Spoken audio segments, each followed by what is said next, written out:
Assalamualaikum warahmatullahi wabarakatuh. Oke, selamat pagi teman-teman sekalian. Sebelum kita memulai, eh, hendaknya kita merenung sejenak. Coba sih, pernahkah kalian merasa tahu persis apa yang harus dilakukan, tapi rasanya tidak tergerak untuk memulainya? Kita semua mungkin setuju ya, bahwa berinteraksi, membangun relasi, atau belajar beradaptasi itu penting. Kita tahu itu adalah kecakapan antara personal yang sangat krusial. Tapi seringkali tahu saja itu tidak cukup untuk membuat kita itu bisa bergerak. Kenapa begitu? Karena ada satu faktor kunci yang hilang, yaitu apa? Yaitu adalah motivasi. Hari ini kami dari kelompok 4 akan membahas suatu topik nih yang sangat fundamental di kalangan sekarang nih. Yaitu apa? Yaitu adalah peran motivasi dalam meningkatkan kecakapan antarpersonal. Kita akan bedah apa itu motivasi, kenapa itu penting, dan bagaimana cara kerjanya dalam konteks interaksi kita kesehariannya. Presentasi ini kami susun untuk mata kuliah kecakapan antarpersonal dengan saya sendiri yaitu Zuhud Kolbuadi dan rekan saya Muhammad Faros Mufid Anwari. Oke, langsung saja kita mulai dengan latar belakang. Nah, kenapa topik ini penting untuk diangkat sih? Seperti yang kita singgung tadi, untuk bisa benar-benar menguasai kecakapan antarpersonal, entah itu komunikasi, entah empati, negosiasi, atau kerjasama dalam tim, seseorang itu butuh dorongan. Kenapa sih seseorang itu butuh dorongan? Karena ini itu tidak mudah. Kita itu harus keluar dari zona nyaman. Kita itu harus mau belajar, harus mau berinteraksi dan beradaptasi dengan lingkungan. Misalnya nih, kita tahu harusnya lebih banyak networking, tapi ada rasa malas atau takut atau mungkin cemas untuk kita itu memulai obrolan. Tapi daya dorong inilah yang bisa mendobrak rasa malas dan takut itu, yang biasa kita sebut dengan motivasi. Jadi ini itu bukan sekadar biar semangat ya, biar bisa bergerak ya bukan sesederhana itu. Motivasi itu adalah mesin penggeraknya.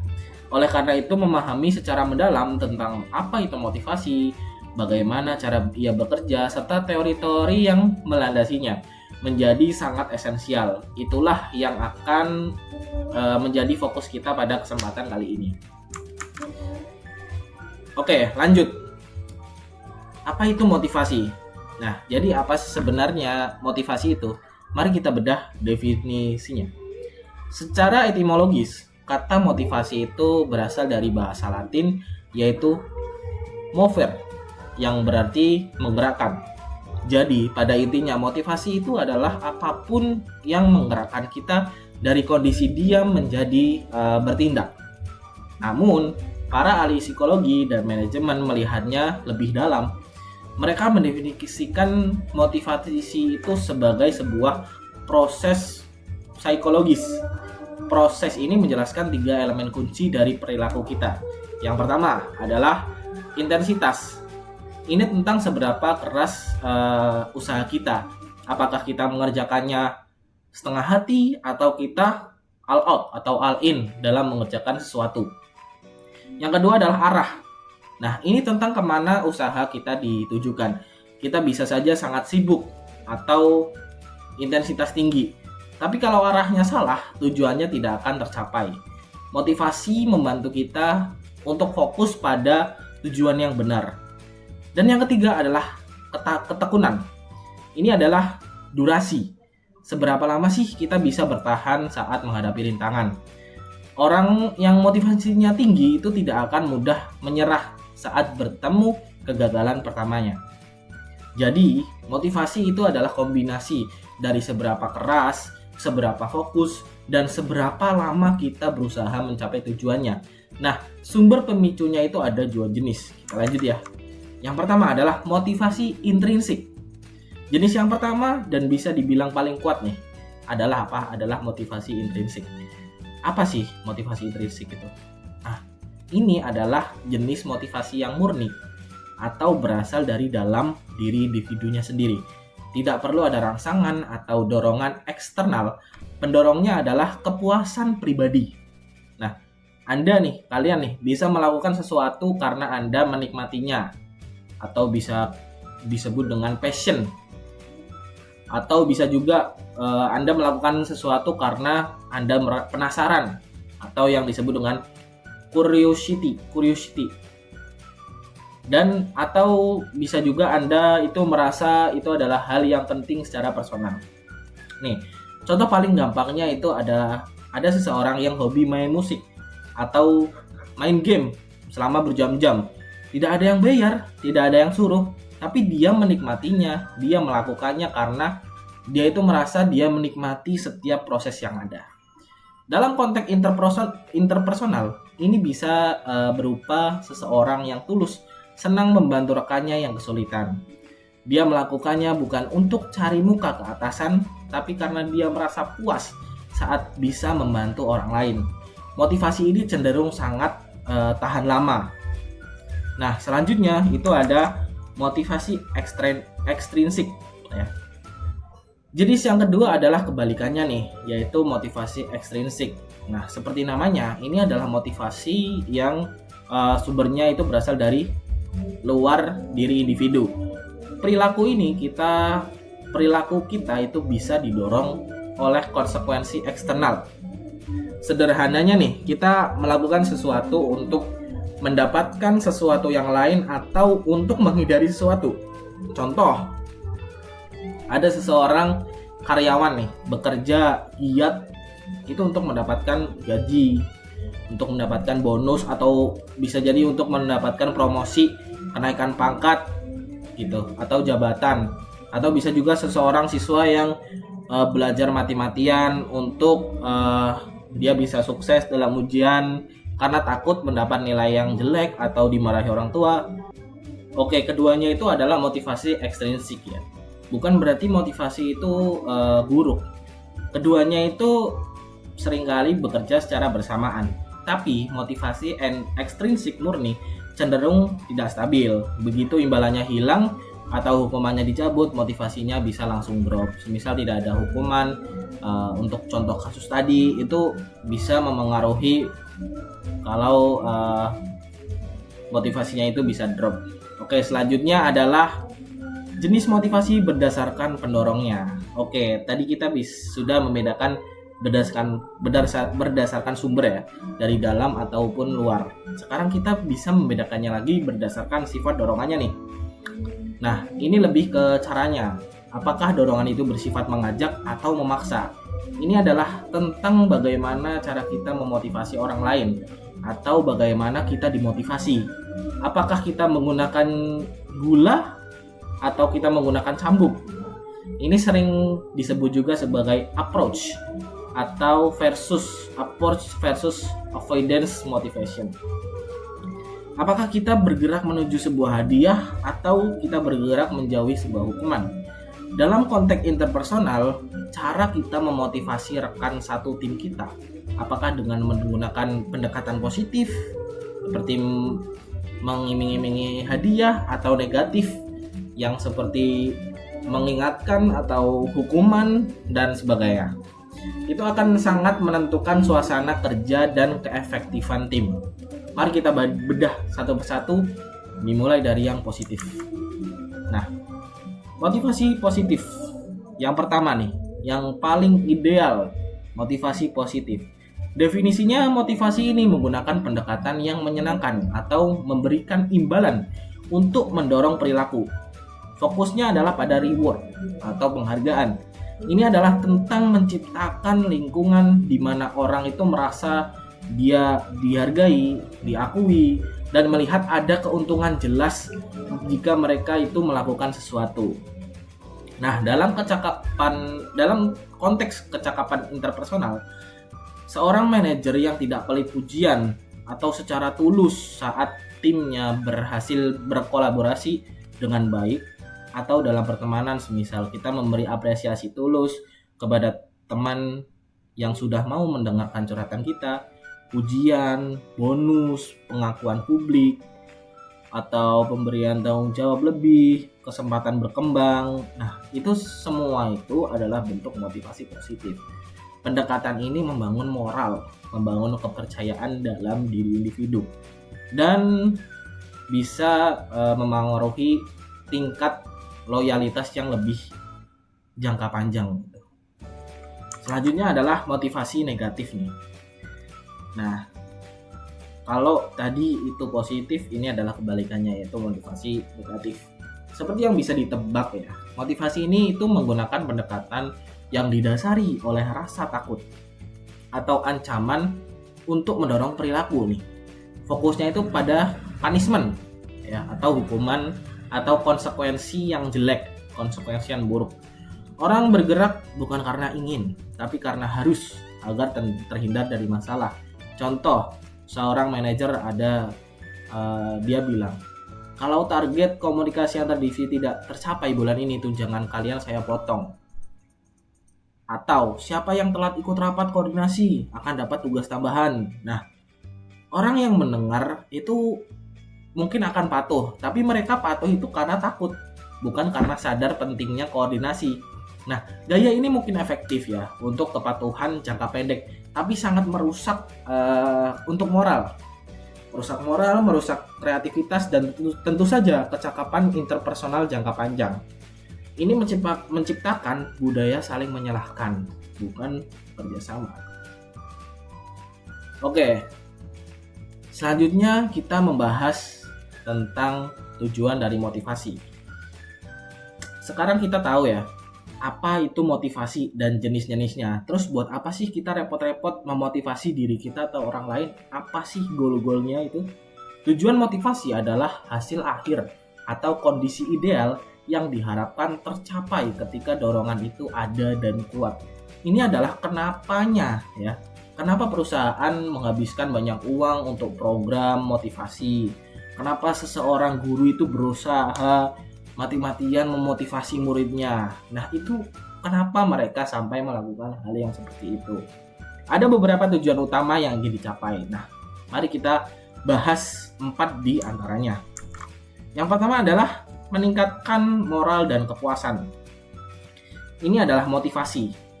Motivasi ini adalah fondasi ya. Motivasi yang tinggi, terutama yang bersumber dari dalam diri, intrinsik nih, akan melahirkan kepuasan kerja dan kepuasan hidup.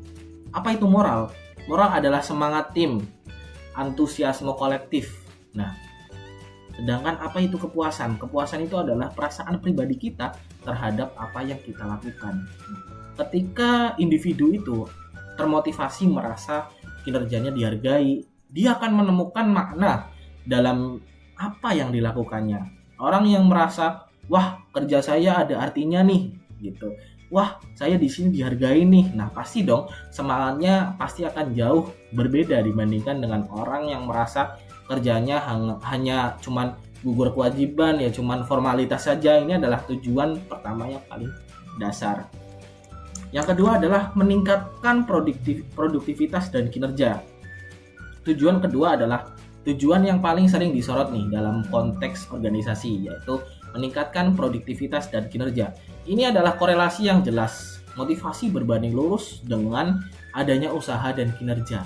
Sederhananya, siswa yang termotivasi tinggi untuk masuk universitas favorit akan belajar lebih giat, lebih produktif, dan hasilnya itu kemungkinan besar akan lebih baik.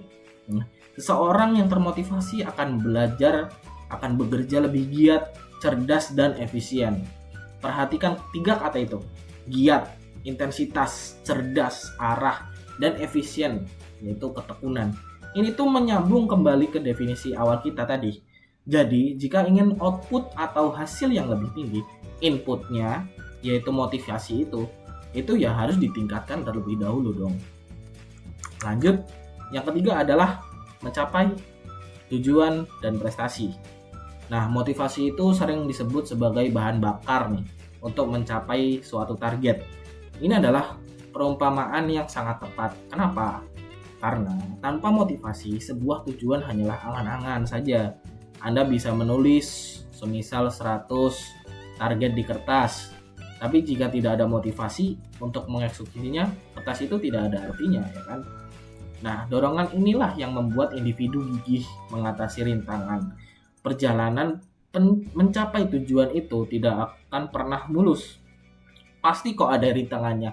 Motivasi itu adalah yang membuat seorang atlet itu tetap latihan jam 5 pagi, yang orang lain itu pada jam seperti itu ya masih ada yang tidur, masih ada yang baru bangun gitu kan. Motivasi ini adalah yang membuat seorang peneliti terus mencoba, meski eksperimennya ya gagal mulu tapi dia mencoba terus. Nah, maka dari itu motivasi itu adalah bahan bakar untuk kita bisa merealisasikan tujuan pribadi, akademik maupun profesional. Yang keempat adalah meningkatkan kreativitas dan inovasi. Nah, tujuan keempat ini adalah tujuan yang levelnya lebih tinggi nih. Ini penting nih. Individu yang termotivasi tidak hanya mengerjakan tugas-tugas rutin. Kalau motivasi kita hanya sebatas, nah ya udahlah yang penting selesai, ya udahlah takut dimarahin. Nah, kita hanya akan mengerjakan ya itu saja, atau minimum requirement yang paling diminta saja gitu kan, formalitas saja. Nah, tetapi orang yang termotivasi tinggi, terutama secara intrinsik, itu akan terdorong untuk berpikir kreatif. Mereka akan mencari cara baru yang lebih baik, dan mereka itu bahkan malah tidak takut untuk bereksperimen ya. Gagal eksperimen lagi, gagal mencoba lagi. Karyawan yang termotivasi akan bilang, kayaknya cara kerja kita yang ini bisa dibuat lebih simpel deh. Gimana kalau kita coba? Itulah yang dinamakan inovasi. Dan itu hanya lahir dari motivasi, bukan dari paksaan. Oke. Selanjutnya kita akan membahas yaitu fungsi motivasi. Oke, tadi kita sudah bahas tujuan nih dan goalnya nih. Sekarang kita beralih ke fungsi motivasi. Mungkin terdengar mirip ya, tapi ini berbeda. Mungkin gampangnya begini nih. Jika tujuan adalah apa yang ingin dicapai, maka fungsi adalah bagaimana motivasi itu bisa bekerja untuk mencapai tujuan tersebut. Nah, kalau tujuannya itu adalah destinasinya, misal Bandung nih, maka fungsi itu adalah cara kerjanya. Mungkin misal destinasinya Bandung, kita ke Bandung pakai apa? Pakai mobil. Nah, itu begitu. Motivasi ini memiliki 3 fungsi utama dalam menggerakkan perilaku kita. Nah, mari kita lihat satu persatu dan ini akan dijelaskan oleh rekan saya Muhammad Faros Mufid Anwari. Padanya waktu dan tempat persilakan. Baiklah, terima kasih kepada Saudara Zuhud Kolbu Adi yang telah memaparkan materi sebelumnya. Kemudian pada kesempatan kali ini saya akan memaparkan terkait bagaimana fungsi motivasi itu sendiri. Jika tujuan dari motivasi itu adalah mencapai apa yang ingin kita capai, maka fungsi adalah bagaimana motivasi itu bekerja dalam membantu kita mencapai tujuan kita. Untuk mencapai tujuan tersebut, nah, motivasi memiliki 3 fungsi utama nih dalam menggerakkan perilaku setiap orang. Baik, fungsi yang pertama adalah sebagai pendorong perilaku atau driving function. Ini adalah fungsi paling mendasar dari motivasi. Ia bertindak bagaikan mesin dalam kendaraan atau motor yang menggerakkan dan memberikan energi pada individu untuk bertindak. Sama seperti kendaraan-kendaraan, tanpa ada motor atau penggeraknya, maka benda itu tidak akan bergerak. Sama seperti manusia, tanpa adanya motivasi, seseorang akan cenderung pasif, diam, dan tidak memiliki inisiatif. Dia tidak akan mulai bertindak, dia tidak akan mulai melakukan hal-hal yang bermanfaat ataupun hal-hal yang digunakan untuk mencapai tujuannya tersebut. Sekalipun ia memiliki tujuan, tetapi itu tidak akan menggerakkannya. Kemudian, yang kedua, sebagai pengarah perilaku atau directing function. Di sini motivasi tidak hanya mendorong, tetapi juga memberikan arah yang jelas. Tindakan tersebut tidak keluar dari. Nah, Motivasi tidak hanya mendorong tetapi juga memberikan arah yang jelas. Artinya motivasi mengarahkan perilaku individu untuk menuju tujuan yang spesifik dan menjauhi sasaran yang tidak relevan. Tindakan tersebut tidak keluar dari jalur tujuan maupun manapun. Nah, dalam konteks kecakapan antarpersonal, pengaruh perilaku berarti motivasi membantu kita memilih cara berinteraksi yang tepat dalam situasi tertentu. Misalnya, ketika kita termotivasi untuk meningkatkan komunikasi kita, maka motivasi itu akan mengarahkan kita untuk misal lebih banyak berlatih mendengarkan, berbicara, mencoba memahami orang lain, bukan justru melakukan tindakan yang kontraproduktif kayak nge-scroll gitu, itu kan kontraproduktif banget ya. Nah, di sini motivasi juga membantu kita memiliki fokus. Jadi dengan adanya motivasi kita bisa lebih fokus dalam mengerjakan hal-hal yang produktif. Karena hal-hal tersebut benar-benar digunakan untuk mencapai tujuan interpersonal kita. Tanpa arah yang jelas, seseorang bisa saja rajin berusaha, tetapi tindakannya tidak memberikan perkembangan apapun pada kemampuan sosialnya. Kemudian, kita lanjut ke fungsi ketiga, yaitu sebagai penyeleksi perilaku atau selecting function.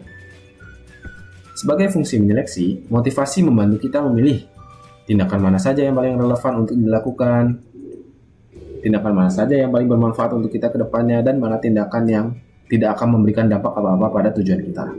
Dalam kehidupan sehari-hari, kita menghadapi banyak pilihan-pilihan perilaku, mulai dari cara kita merespon orang lain, memilih kata-kata, hingga bagaimana kita menyelesaikan konflik antar individu. Seperti itu. Motivasi yang kuat membuat kita mampu menyaring tindakan mana yang sejalan dengan tujuan interpersonal kita. Misal, jika kita ingin membangun hubungan baik dalam sebuah kelompok, maka motivasi kita adalah memilih perilaku yang mendukung kerjasama. Seperti berbicara yang sopan, memberi umpan balik, memberikan respon yang positif, memberikan semangat, dan lain sebagainya. Tanpa fungsi penyeleksi ini, seseorang dapat bertindak secara impulsif dan akhirnya merusak hubungan interpersonal. Oleh karena itu, motivasi tidak hanya tentang bergerak, tetapi juga bagaimana memilah perilaku-perilaku yang bijak, perilaku dengan bijak, bagaimana kita bergerak agar hasilnya sesuai dengan apa yang kita tujukan. Kemudian selanjutnya, pada slide ini kita melihat bahwa pendekatan terhadap motivasi itu berkembang ya dari masa ke masa. Pendekatan tradisional. Nah, kemudian di sini kita menerapkan beberapa pendekatan, yaitu yang pertama adalah pendekatan tradisional.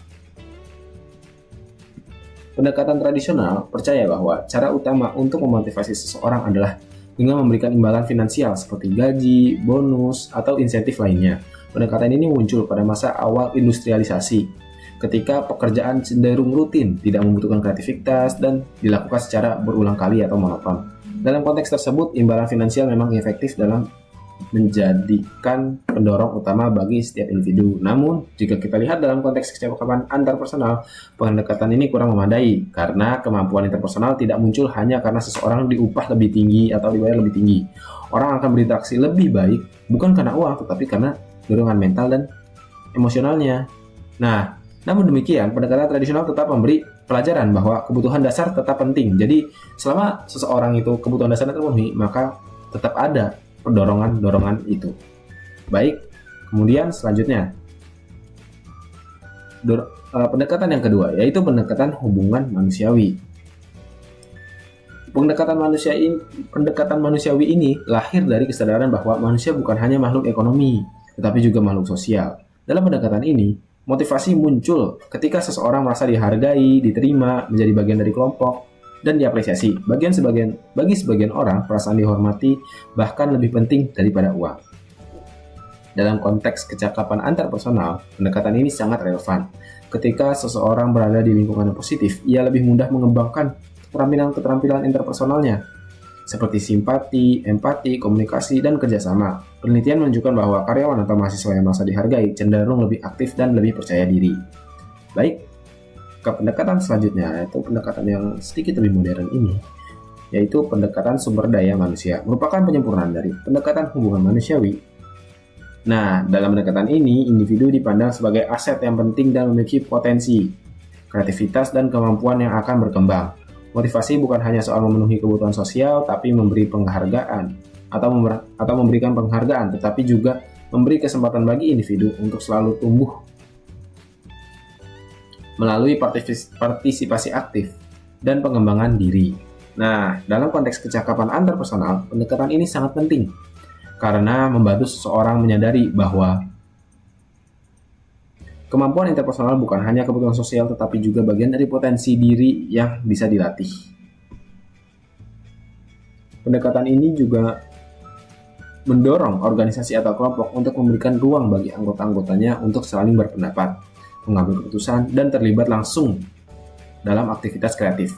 Dengan demikian, pendekatan sumber daya manusia menempatkan motivasi sebagai bagian dari proses pengembangan jangka panjang. Kemudian, teori-teori dalam motivasi.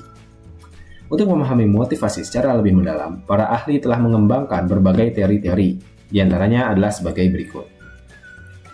Teori isi atau content theory. Teori isi berfokus pada apa yang dibutuhkan manusia. Nah, teori isi ini dikemukakan oleh Abraham Maslow. Teori ini adalah salah satu yang paling terkenal.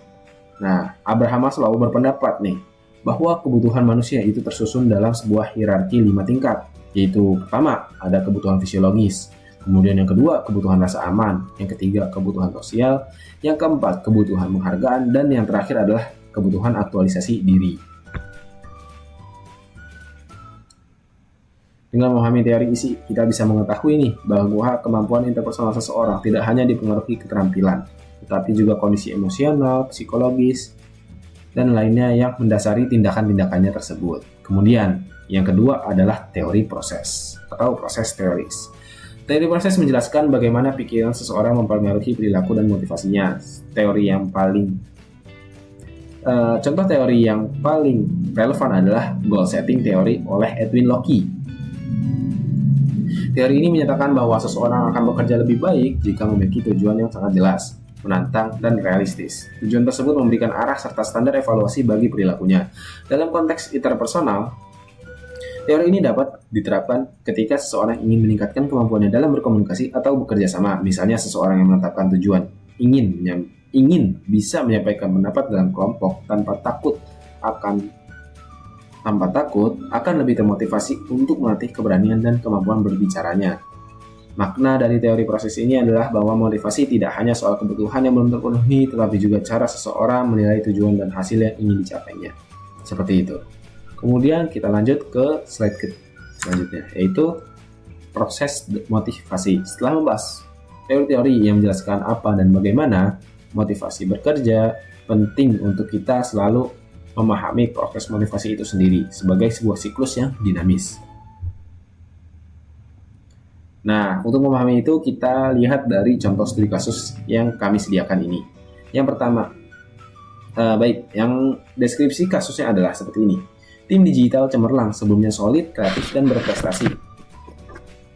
Di bawah naungan Pak Budi, gaya kepemimpinan Pak Budi itu suportif dan apresiatif.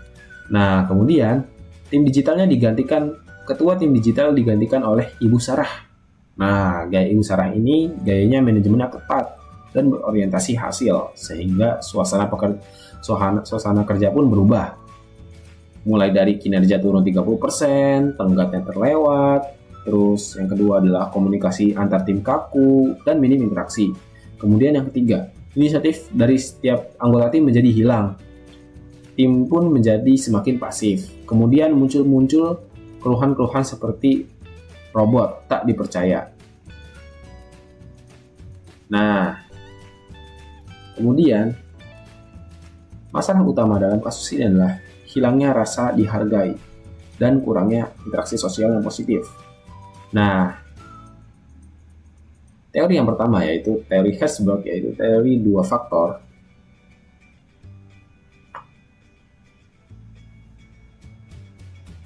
Jika faktor motivator hilang, tak ada pengakuan tanggung jawab berkurang, peluang berkembang juga berhambat. Nah, seperti itu analisis dari teori Herzberg 2 faktor. Kemudian dari teori Maslow, yaitu teori hierarki kebutuhan. Analisisnya turun dari aktualisasi diri ke kebutuhan sosial, penghargaan yang tak terpenuhi. Nah, kemudian teori yang ketiga nih, equity theory. Ketidakadilan dirasakan, sehingga inputnya tetap tinggi, tapi outcome atau pengakuan otonomi menurun. Tim tim pun menurunkan usahanya dalam bekerja, seperti itu. Kemudian solusi-solusi dari studi kasus tersebut adalah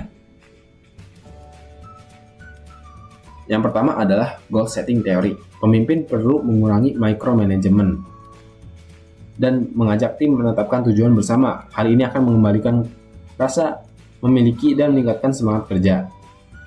Kemudian yang kedua, tadi teori Herzberg. Menekankan pentingnya pengakuan terhadap kinerja. Pemimpin harus mulai memberikan apresiasi, bukan hanya kritik, tetapi juga memberikan pengakuan-pengakuan atas kinerjanya. Kemudian berikan juga delegasikan wewenang agar tim merasa dipercaya. Kemudian yang ketiga, menggunakan teori Maslow. Perbaiki hubungan sosial. Perbaikan hubungan sosial dapat dilakukan dengan menciptakan suasana informal seperti sesi brainstorming yang santai atau kegiatan tim yang membangun rasa kebersamaan.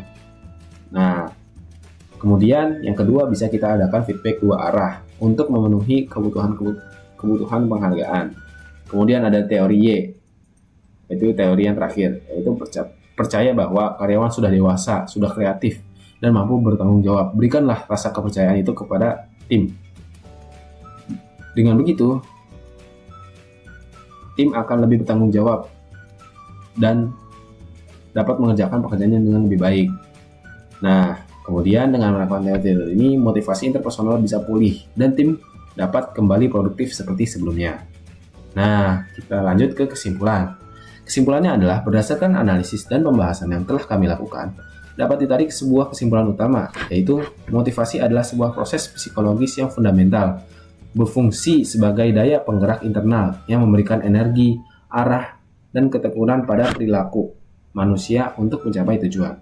Perannya dalam pengembangan kecakapan antarpersonal sangatlah krusial karena motivasi yang kuat akan mendorong individu untuk selalu berinteraksi secara proaktif, berkolaborasi secara efektif, dan juga membangun hubungan yang sehat antar individu. Nah, saran kami dalam meningkatkan kemampuan kecakapan interpersonal, yang pertama adalah tetapkan tujuan jangka pendek dan jangka panjangnya yang spesifik. Kemudian, yang terukur. Pengembangan kecakapan interpersonal Anda, misalnya mengikuti satu seminar dan komunikasi dalam 3 bulan ke depan. Kemudian yang kedua, kelolalah lingkungan Anda secara proaktif. Carilah lingkungan sosial yang profesional, yang menyediakan faktor-faktor motivator seperti pengakuan, tanggung jawab, kesempatan belajar, dan juga janganlah ragu untuk selalu berkomunikasi secara konstruktif jika Anda merasa ada ketidakadilan dalam lingkungan Anda. Nah, kemudian kita lanjut ke sesi tanya jawab. Tetapi untuk sesi tanya jawab kali ini akan kita sediakan di dalam kolom komentar. Nah, mungkin cukup sekian dari kelompok 4 kami. Kurang lebihnya mohon maaf. Aku dan Zuhud izin pamit dulu. Terima kasih sebelumnya. Wassalamualaikum warahmatullahi wabarakatuh.